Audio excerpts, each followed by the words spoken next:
Queridos, semana passada a gente viu um pouquinho mais sobre o deserto. A gente viu que a cruz ela é proposta, ela não é imposta. Deus não desce a cruz goela abaixo de ninguém. Ele faz uma proposta. Ele fala, se você quiser vir após mim, tome a sua cruz e me siga. Ou seja, faça o que eu fiz. Nós vimos desde a outra matéria que o amor é sacrificial. Quem convive com a pastora Cleusa um pouquinho, já ouviu pregação dela, eu acho que de 10 pregações dela, 15 ela fala assim, o amor é sacrificial. Não tem como você amar sem morrer. O maior exemplo é o amor de mãe, né? A mãe não está assim, naquele... ela resolveu acordar à noite para ir olhar o menino que está chorando. Não, ela vai por amor. Não é que ela não tinha nada para fazer, ela queria estar dormindo, mas ela vai levantar e vai olhar a criança à noite. Então o amor ele é sacrificial o tempo todo. Amor de esposa para o marido. Eu digo que a nós mulheres Deus deu a frase, a ordem mais fácil, que a esposa se submeta ao seu marido, né?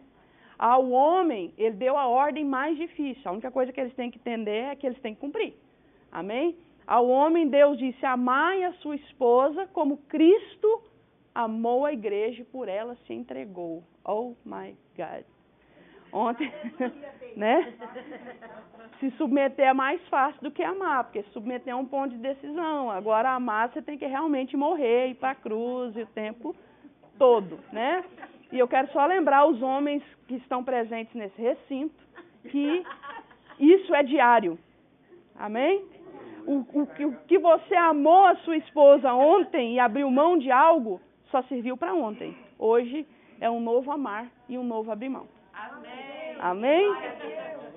E assim, eu geralmente dou muito cacetada nos homens, nas mulheres e ajudo os homens, mas dessa vez eu quero citar para as mulheres, para os homens, que se submeter a um marido que ama é muito mais fácil do que se submeter a um dominador, a alguém autoritário. Amém? Amém? Posso ouvir um amém dos homens? Amém. Amém. Glória a Deus. Então a gente vai partir por esse... Aí,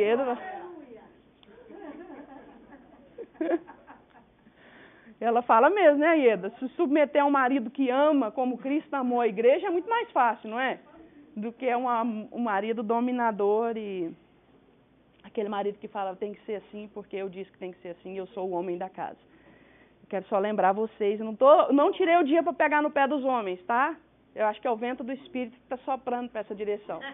Eu quero só lembrar você que se você diz, tem que dizer que é, né? É porque na verdade está precisando ser, né? Imagina alguém chegando e falando assim, eu sou o homem desta casa. Se está precisando de dizer que é o homem dessa casa, o negócio está feio. Amém, querido? Semana passada nós vimos também sobre Moisés. Nós vimos que, segundo Atos, Estevão divide a vida de Moisés. Eu estou tremendo, isso é excesso de cafeína. Não usei droga. Estou fazendo assim, mas não cheirei cocaína. Não uso droga, ok? É só uma sinusite básica de pólen, tá bom? Alergia. Então, a vida de Moisés foi dividida em 3 períodos de 40 anos. Para você ficar com isso bem claro na sua cabeça, você pode lembrar que os primeiros 40 anos de Moisés, é a divisão que todo teólogo faz, Moisés aprendeu a ser alguém. Alguém tem assento ainda, né? Não caiu, não. Ok. Então, no primeiro período de 40 anos de Moisés, ele aprendeu a ser alguém. Ele foi educado em toda a ciência do Egito, ele foi para Harvard, lembra que a gente falou isso? Ele foi educado na melhor faculdade da época. Ele se tornou não um hebreu qualquer, mas ele um hebreu que falava a língua do Egito e que era doutrinado, era escolado na melhor ciência do Egito. O segundo período de 40 anos da vida de Moisés, Moisés foi para o deserto, certo? E lá ele aprendeu que ele era ninguém. Porque tudo o que ele aprendeu nos primeiros 40 anos no deserto não serviu para nada. Ele não conseguiu fazer chover no deserto. Ele não conseguiu produzir nada com suas próprias forças naturais. E nesse período de 40 anos, onde Deus tratou com Moisés, onde Deus ensinou um tanto de coisa para Moisés, ele aprendeu que tudo que ele aprendeu servia para uma coisa: nada. No terceiro período de 40 anos da vida de Moisés, foi quando ele pegou aquele povo doce e fácil de tratar, para levar esse povo para a terra prometida, onde ele durou mais 40 anos no deserto. E nesses últimos 40 anos ele aprendeu que Deus é tudo. Amém? Nesses últimos 40 anos, o povo queria água, Moisés chorava por causa de água e Deus dava água. Deus deu maná, Deus abriu o mar vermelho, Deus venceu os inimigos. Amém? Eles andaram 40 anos no deserto e a Bíblia diz que o sapato deles não se envelheceram nos pés. Ou seja, algo sobrenatural. Moisés então aprendeu que Deus era tudo. Por que eu toquei nesse assunto? Porque isso acontece nas nossas vidas em vários âmbitos, em âmbitos diferentes. Várias vezes ao percurso da nossa vida. Às vezes tudo pode acontecer com você num dia. Tudo vai depender do seu nível de resposta. Então hoje eu quero começar essa aula fazendo uma pergunta para você. Quão ensinável você é? O quanto ensinável você é? Qual é a sua capacidade de aprender?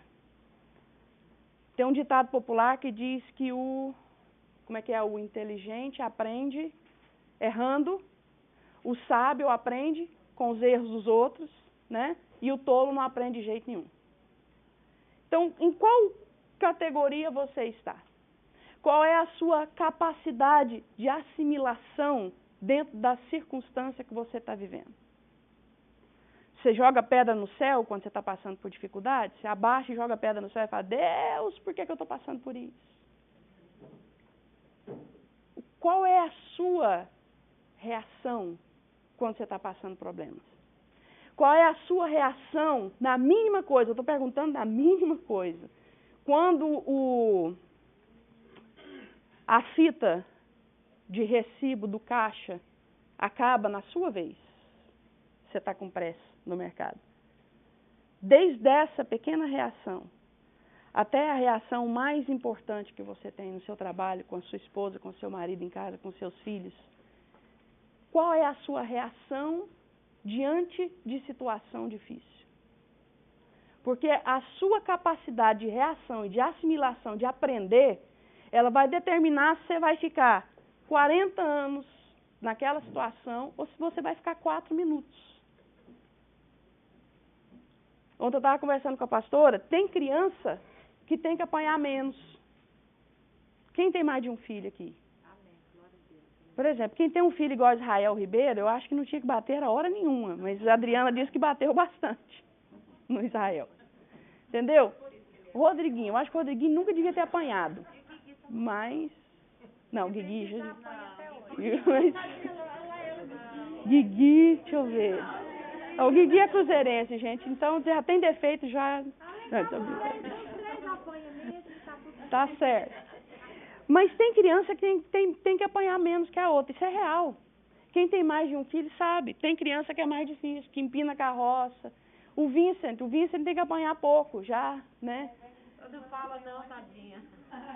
Eu não quero citar nomes, porque o nome está presente no lugar, mas em 5 anos já apanhou mais que o outro a vida inteira. Eu fui uma criança que apanhei pouco, não era necessário. Eu só apanhava quando minha avó descobria. Ela descobria sempre. Não, eu escondia bem, era terrível. Eu era terrível. Mas sempre fui um doce. Vamos e convenhamos, vamos falar a verdade. Eu era terrível, hoje eu encontrei Jesus. Eu nasci de novo, graças a Deus. Paulo fala assim que Meus filhos, por quem eu sofro dores de parto novamente, até ser Cristo formado em vós. Eu acho que minha avó tem dor de parto por mim até hoje, coitada. Até Cristo ser formado. Você não lembra de ter apanhado, Edson? Está explicado. Eu era espancado. E não adiantou nada. Oh, não funcionou. Mas tem crianças que têm que apanhar menos que a outra, isso é uma realidade. Por quê? Por causa da capacidade de aprender. Então, seja um adulto que tem que apanhar pouco, ou que não tem que apanhar at all. Opte por fazer a vontade de Deus. Tenha a opção, seja uma decisão sua, aprender aquilo que Deus está te ensinando. Porque a partir do momento que você entregou a sua vida para Jesus, e você decidiu segui-lo, você não tem mais a opção de olhar para trás e falar assim, eu não quero mais. Agora, Deus vai te cercar com os cuidados, com as repreensões, com as circunstâncias, através das circunstâncias, para fazer você entrar no eixo daquilo que um dia você disse eu quero. Amém? Então vai depender de você se esse processo vai ser muito doloroso ou pouco doloroso. Nós vimos semana passada um pouco sobre o deserto. Todos nós passamos pelo deserto, porque é lugar onde Deus esgota os nossos recursos naturais. Todos nós temos que passar pelo deserto. Todos nós temos que passar por tratamento de Deus. E no deserto é um lugar que nós vimos primeiro de muita luz, é um lugar de exposição. Sabe aquele negócio assim, todo mundo pode fazer, mas na hora que o Maurício faz, alguém fala assim, Maurício. Aí o Maurício fala, gente, não é possível, a pastora Cleusa tirou a vida dela para me massacrar. Porque todo mundo pode fazer, mas a hora que eu faço, a pastora vem em mim e fala assim, Maurício, não faça isso. Isso tem um nome, cuidado de Deus. Porque Deus não está cuidando dos outros? Cada um está no nível. Talvez você já está naquele de que aquilo não compete mais a você. Amém? Criança com mais de... Eu acho que criança não deve dar birra hora nenhuma. Tinha que apanhar até sair sangue. Mas... Não, tem uma coisa que eu tenho raiva, é o tal da birra. Não fala não. Sentar no chão e bater as perninhas assim é pirraça. Tem que apanhar até mudar de cor. Né? Mas, anyway, se você vê uma criança de 3 anos fazendo birra, você vai olhar e falar assim, nossa, que trem feio. Né? Se você for mineiro, você vai olhar e falar, não, que trem feio. Mas, se você vê uma criança de 10 anos sentada no chão esperneando, aí você vai passar dos limites, não é? Então, às vezes, Deus trata com você de acordo com o nível que você está. Deus olha e fala assim, não. Porque em Colossenses, no final de Colossenses, Paulo fala assim, não que eu tenha obtido ou alcançado a perfeição, mas eu prossigo para o alvo. No finalzinho ele fala assim, todavia vamos andar de acordo com o que já alcançamos. Amém? Você está no 2º grau, você não vai mais ter que aprender a somar, dividir, multiplicar, já é outro nível de matemática, um nível que eu nem alcanço, não dá nem para eu falar. Amém? Amém? Vamos tomar posse, né? Que eu nem cheguei nele ainda. Então, além de ser um lugar de exposição, deserto, um lugar que todo mundo te vê, um lugar de luz intensa, é um lugar de calor intenso, um lugar de desconforto. Também é um lugar de serpentes e escorpiões, nós paramos nessa parte na semana passada. É um lugar onde o diabo vai falar. Quando Jesus teve fome no deserto, qual foi a primeira coisa que o diabo falou para ele? Parafraseie o diabo, fale o que você acha que o diabo falou para ele. Está escrito lá, o diabo falou para ele assim, se és filho de Deus, mande com que essas pedras se transformem em pães, não é? Em outras palavras, o diabo estava falando assim, você não é filho de Deus? Por que você está passando por isso? Quantos de nós já ouvimos essa frase? Você ora tanto, você jejua, você lê a Bíblia, você vai à igreja, por que você está passando por isso? Você é servo de Deus, por que você está passando por isso? Você é tão justo, por que você está passando por isso? O diabo vai bater com força dentro das situações que a gente está passando. E aí chega no cúmulo de falar para você assim, você não merece passar por isso, porque você é bom demais para estar passando por isso. Então nós precisamos entender que quando nós estamos no deserto, nós ficamos vulneráveis a voz do diabo. Mas nós não podemos agir com relação a ela. Jesus tinha poder para transformar aquelas pedras em pães? Ele fez? Não. Ele não fez. Por quê? Porque ele não tem necessidade de provar nada para o diabo. Você não é filho de Deus baseado na situação que você está vivendo. Você é filho de Deus, porque você nasceu de novo. Amém?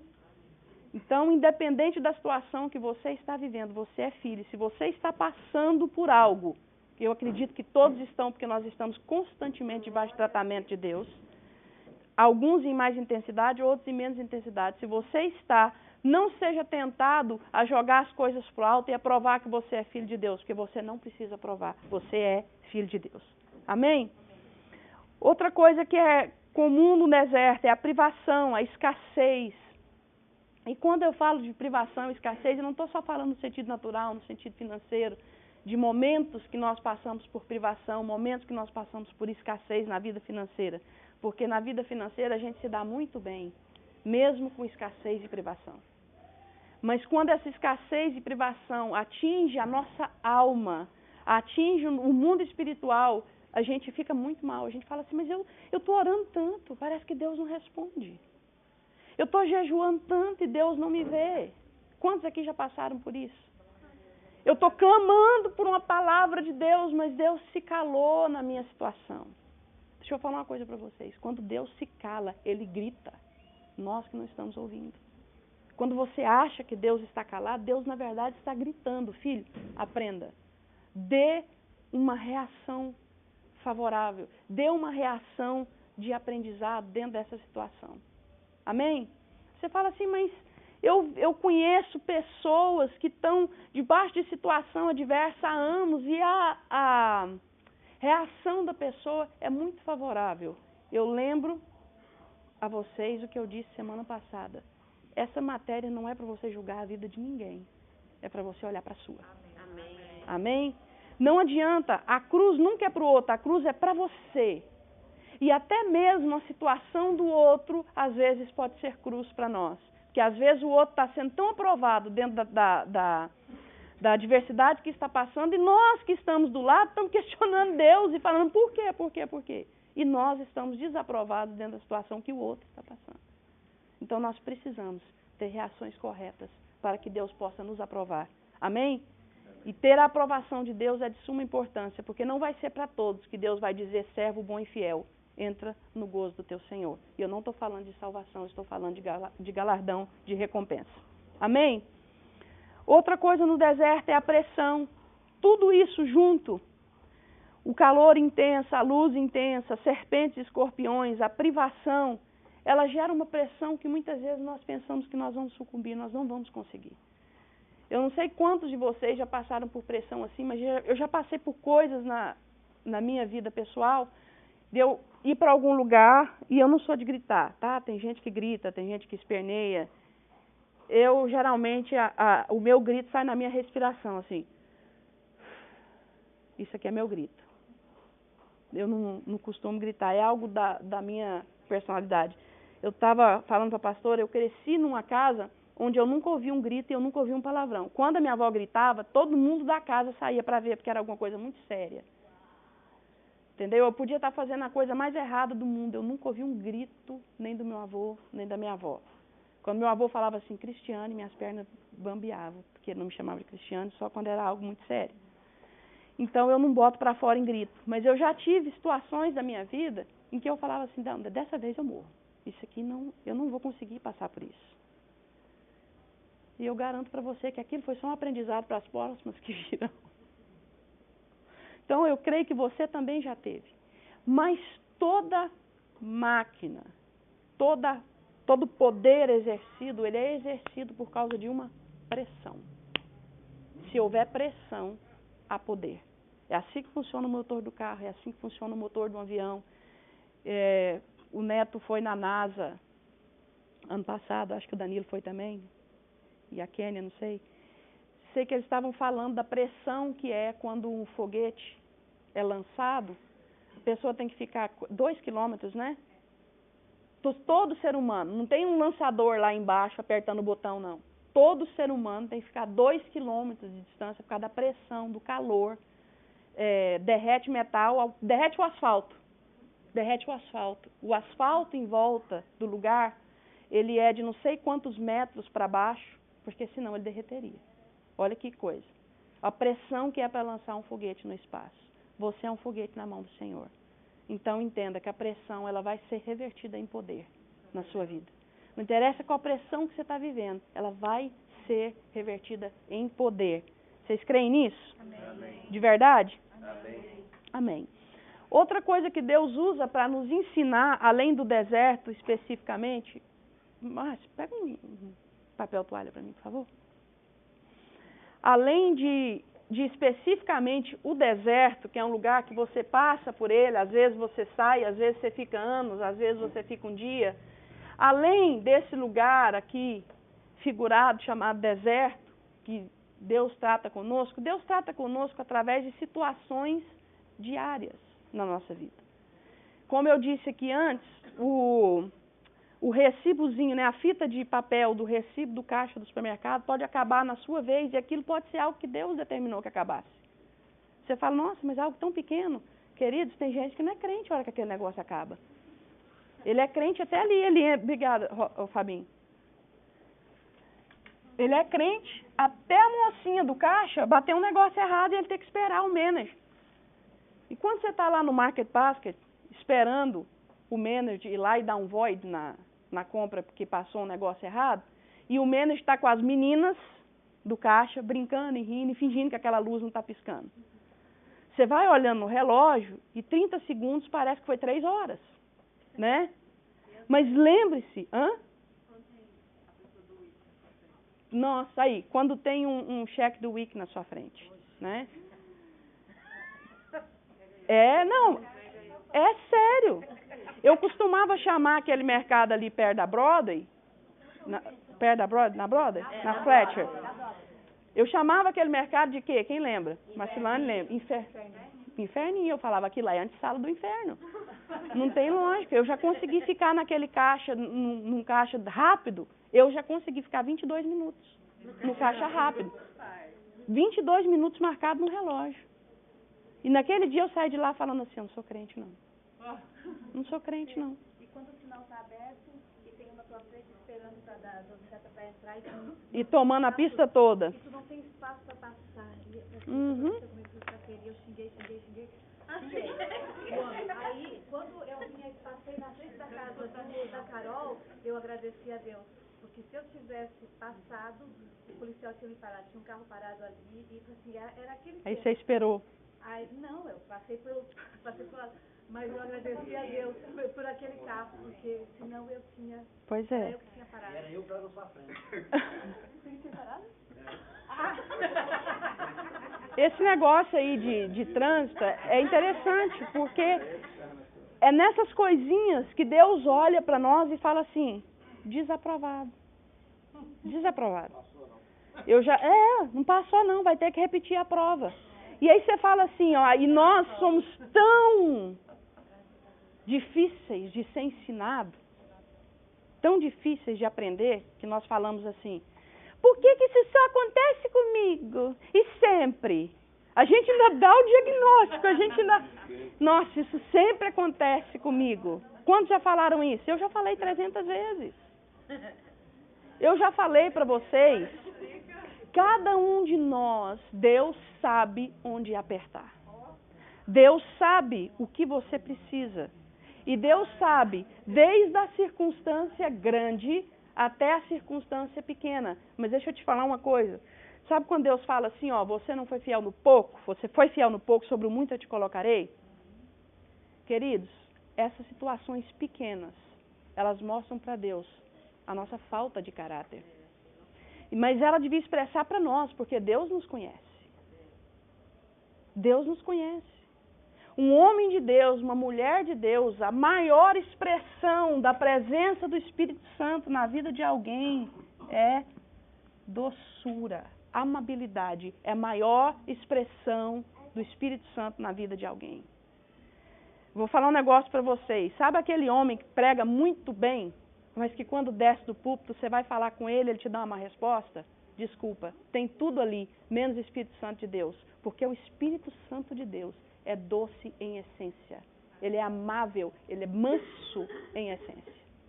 Amém? Então, quanto mais mansidão, não confunda com passividade, ok? Não confunda com passividade. O menino está lá destruindo a casa, a mãe fala assim, não vou bater porque eu sou mansa. Você não é mansa, você é uma plasta, uma lesma e uma passiva. Mansidão não tem nada a ver com passividade, ok? Hã? Não tem nada a ver. Tia Tânia falando aqui, bate com doçura. Tá? Passa o chinelo na sua,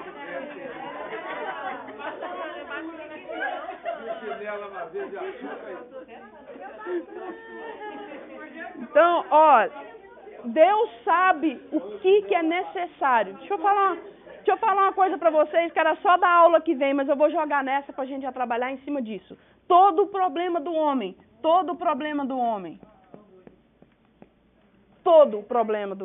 se resume nessa palavra, orgulho. Por que Deus fala assim, tende em vós o mesmo sentimento, presta atenção nisso aqui, tende em vós o mesmo sentimento que houve em Cristo Jesus, que sendo Deus, ele não achou que aquilo era demais, antes ele se humilhou e se fez um homem e habitou entre nós. Então, o contrário de orgulho é o quê? Humildade. Não, humildade não tem nada a ver com pobreza, né, Lili? Já viu aquele negócio? Eu sou pobre, mas sou orgulhoso.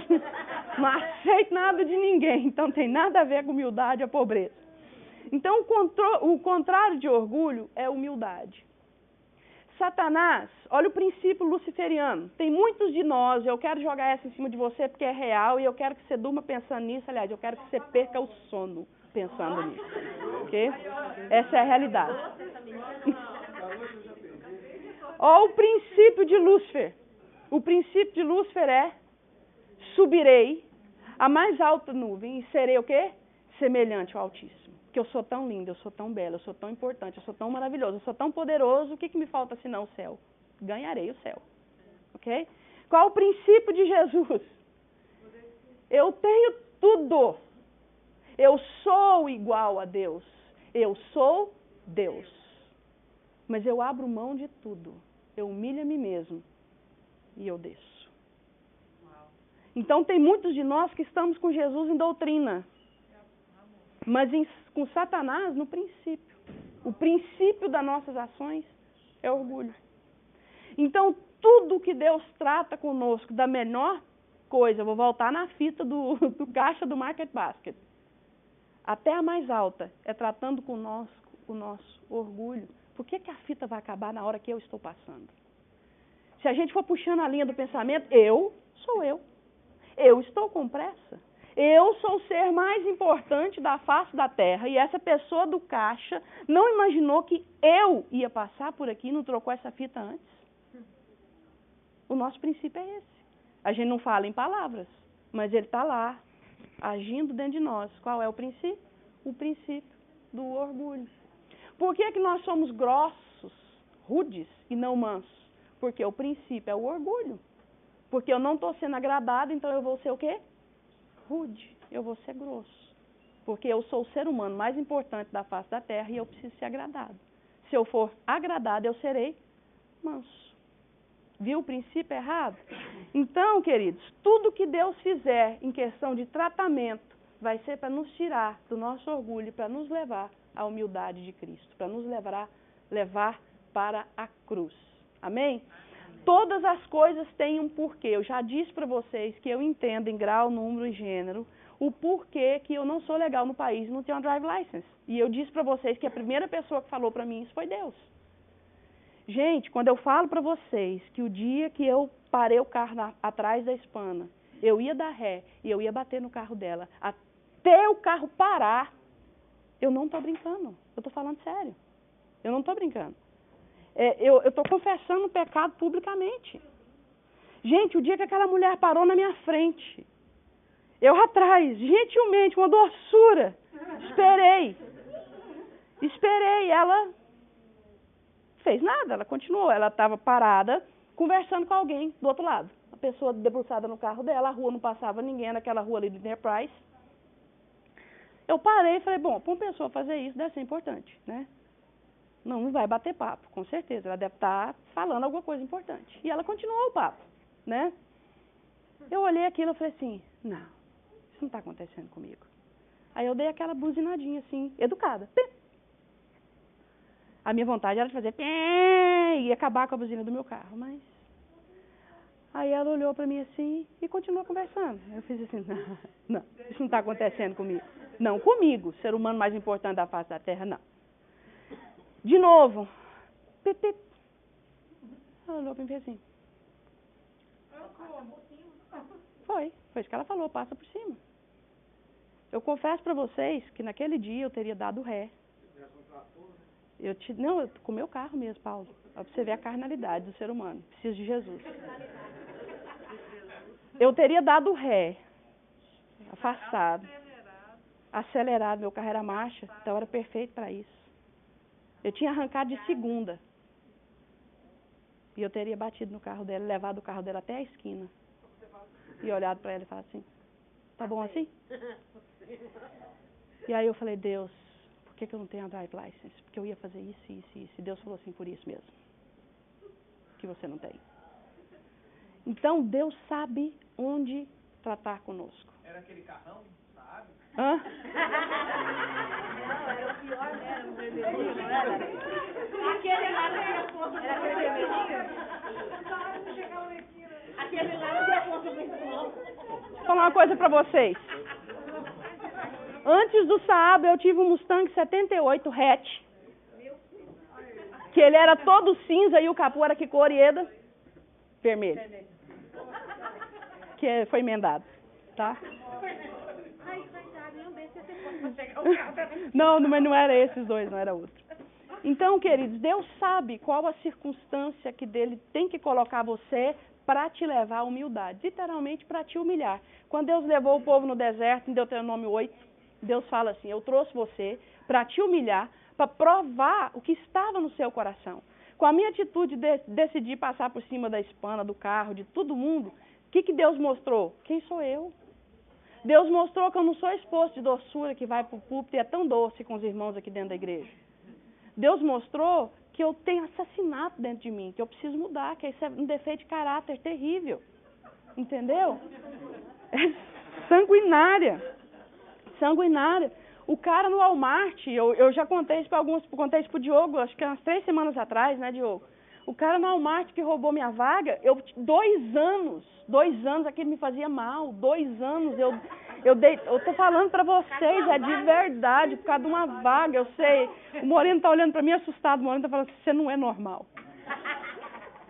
Gente, o carro, ó, aqui é uma vaga, tá? Não, que não parece uma vaga. Eu vinha dessa rua aqui, eu esperei 5 minutos uma velhinha colocar as compras nesse carro aqui e sair. Vocês sabem como é que é isso? 5 minutos com velhinha é na época de Natal, era véspera de Natal. Eu estava com a Débora dentro do carro, tá? Aí, a hora que a velhinha saiu pra cá. Eu estava aqui, ai que raiva. Ela não saiu pra lá, né? Por que ela não saiu pra cá? Mas tudo bem.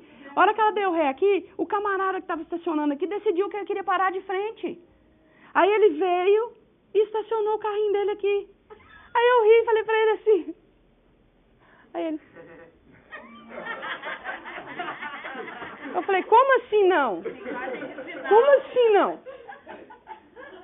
Eu olhei pra Débora, a Débora falou assim, nossa, você estava esperando a vaga. Eu falei, pois é, não, mas eu vou descer. Aí eu fui, parei meu carro aqui, desci do carro, fui lá falar pra ele assim, então, eu estava esperando essa vaga há 5 minutos. Ele falou assim, sou. Aí eu falei assim, e daí que tem uma vaga atrás de você. Se você der ré no seu carro, eu vou estacionar na minha vaga, você na sua. A gente vai ficar bem. Todo mundo sai feliz. Ele falou assim, não, eu quero meu carro de frente. Eu falei, eu não acredito, não é? Eu tinha que ter ido para a cruz. Tinha que ter ido para a cruz. Queridos, resumindo a história. Eu pensei em 1000 maneiras de prejudicar aquele cara. Eu pensei em quebrar o carro dele todinho. Mas a Débora estava comigo, a pastora. Eu tinha acabado de começar um relacionamento de amizade com a pastora. E ela deixou a filha dela sair comigo. Então eu tinha o mínimo que eu podia fazer era respeitar a pastora através de respeitar a filha dela. E de ser crente. Porque a menina saiu com a crente. Entendeu? Então, queridos, resumindo a história toda, eu pensei em ligar pro meu irmão ir lá bater no cara. Liguei pro meu irmão, perguntei, meu irmão, onde você tá? Ele falou assim, eu tô aqui no Home Depot, tão pertinho. Eu falei assim, então, você não pensa em vir no Walmart? Ele falou, vou. Eu falei, então vem no Walmart. Meu irmão bate nele, fica por isso mesmo, vai ser preso, mas o que vale a pena? É por mim, então não tem problema. Tudo isso eu pensei. Tá? Dentro do Walmart, para terminar, dentro do Walmart eu encontrei o cara na seção de esporte, eu estava de frente com um taco de beisebol. Eu falei assim, eu mexo com ele, ele bate em mim, ele é homem, eu sou mulher, eu arrebento ele com um taco de beisebol e ele ainda vai ser preso. Fiquei calculando. Amém. Não fiz. Horror, você ainda não viu nada. Não vi. Beleza. Quando ele passou por mim, o que ele fez? Ele olhou para mim e fez assim. Dentro do Walmart.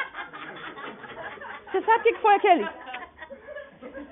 Foi um tiro de 12, de fuzil. Foi um tiro dentro de mim. Aquele.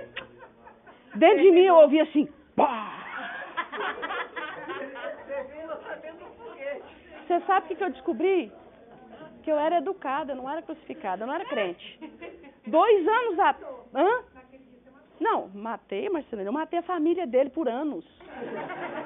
Por anos. 2 anos atrás eu contei isso no púlpito. Você lembra, né, Michele? Michele está falando aqui que ela lembrou. 2 anos atrás, na hora que eu desci do púlpito, Deus falou comigo que você tem que perdoar aquele cara. E eu falei, não é possível, nem vejo esse cara mais. Deus falou comigo, você não vê esse cara mais, mas você deseja que ele morre todo dia. Todo dia, toda vez que eu vou entrar numa vaga, eu lembro do cara. E realmente, perdoei. Tem um goiano comprando a sua briga aqui. Guilherme, vamos lá, Guilherme. Vamos lá, Guilherme, pro espírito goiano. E eu vou falar um negócio pra você. O cara pode estar com 90 anos enrugado, andando de bengala. Se eu ver ele na rua, eu vou saber que é ele. Eu nunca vou esquecer do... Aí você vai dar um abraço, né? Vou pregar pra ele. Vou pregar pra ele e falar, filho, não se converte, não. Tô brincando, mas Deus vai fazer isso com você. Deus vai te fazer passar por situações para mostrar para você quem você é e quão longe da humildade de Cristo você está. Amém? Então Deus usa o deserto, Deus usa circunstâncias e a terceira coisa que Deus usa é mais dolorido do que o deserto. E é mais dolorido do que as circunstâncias. É o confronto direto. Você fala, mas o que pode ser mais dolorido do que o deserto? O que pode ser mais dolorido que as circunstâncias adversas? Confronto. É a terceira coisa que Deus usa para tratar o nosso caráter. E confronto, por que confronto é mais dolorido? Porque a primeira forma de Deus nos confrontar é usando os nossos irmãos. Então, essa aqui acaba sendo a forma mais dolorida para o nosso orgulho. Quem que é o Maurício para falar que eu estou errado? Quem que é o Maurício? Aí eu sento e faço uma lista de 5 páginas de todo defeito do Maurício. O Maurício é assim, o Maurício é assim, o Maurício é assim, o Maurício é assim. No final da lista eu falo, mas ele diz que eu estou errado. E aquele confronto dói. Aquele confronto mexe com a gente. Então anote isso, a primeira forma de Deus nos confrontar é usando os nossos irmãos. Não precisa ser necessariamente nessa ordem. Deus nos usa, nos confronta através do Espírito Santo, Deus confronta através da sua palavra. Essa situação que eu disse para vocês da primeira história no carro. Eu não fui confrontada por ninguém sabia. Vocês estão sabendo agora que eu contei para vocês. Eu fui confrontada pelo Espírito Santo. O Espírito Santo falou comigo, é por isso que você não tem uma drive license, porque você teria desonrado o meu nome. Então, na hora, o Espírito Santo me confrontou. Quantos de nós estamos passando por situações que o Espírito Santo nos confronta e nós fingimos de bobo, nós fingimos que não estamos ouvindo. Deixa eu falar uma coisa para você, não vai passar. Você vai repetir e repetir e repetir aquela prova até o final momento da sua vida, onde você recebe um selo de aprovado do Senhor ou você será desaprovado e pronto. Eu acho que nenhum de nós queremos ser desaprovados por Deus. Amém? Mas até o momento final da sua vida, você vai passar por aquilo. E cada vez em intensidade maior. Até o momento que você disser, Senhor, amém. O Senhor é Deus, eu não sou. Amém? O nosso princípio para encarar os tratamentos de Deus tem que ser a frase, só o Senhor é Deus. Só o Senhor é Deus. Por que eu estou passando por isso? Porque eu posso passar, eu não sou Deus. O próprio Jesus passou por coisas horríveis por minha causa, sendo Deus. Por que eu que não sou Deus não posso passar? Por que eu que não sou Deus não posso ser desagradado, tem que ser agradado o tempo todo? Então, o princípio que Deus quer de nós, que as nossas atitudes sejam filtradas num filtro de humildade o tempo todo. Repito, tem nada a ver com passividade, amém? Mansidão, humildade, não tem nada a ver com passividade. Nós não podemos ser passivos, mas nós temos que ser humildes e mansos o tempo todo. Então o Espírito Santo ele vai nos confrontar através de situações, ele vai nos confrontar através de falar ao nosso ouvido, de nos mostrar, de vir sobre nós, de nos constranger. Quantas vezes você dá uma resposta em alguém, no momento de ira, no momento de raiva, e passa assim 30 segundos, o Espírito Santo faz assim em cima de você. E te dá aquela vontade de chorar. Né? E aí começa o processo de morte, porque o seu orgulho não quer voltar atrás, ir lá e pedir perdão e falar assim, eu errei mesmo. Né? Não é assim. Nós temos que voltar atrás e pedir perdão. Humilhar o nosso próprio ego, para que Deus nos exalte em glória. Amém? A gente pega desse ponto, semana que vem, no doce confronto de Deus contra o nosso orgulho e nos levando à humildade. Amém? Vamos orar? Pai, nós queremos te louvar porque o Senhor é bom e a sua misericórdia dura para sempre. E como, Senhor, eu disse aqui no início, se nós estamos sendo corrigidos pelo Senhor, é porque nós somos filhos, não somos bastardos. Pai, a correção na hora, ela dói, ela é dura, às vezes nós não queremos, mas a correção traz para nós eterno peso de glória, ela produz em nós fruto de justiça. E é isso que nós queremos. Nós queremos ser aprovados pelo Senhor. Trata mesmo com o nosso caráter, com o nosso ego, com o nosso orgulho e nos leva à estatura de Cristo, para que nós possamos, Deus, viver em plenitude, em nome de Jesus. Amém.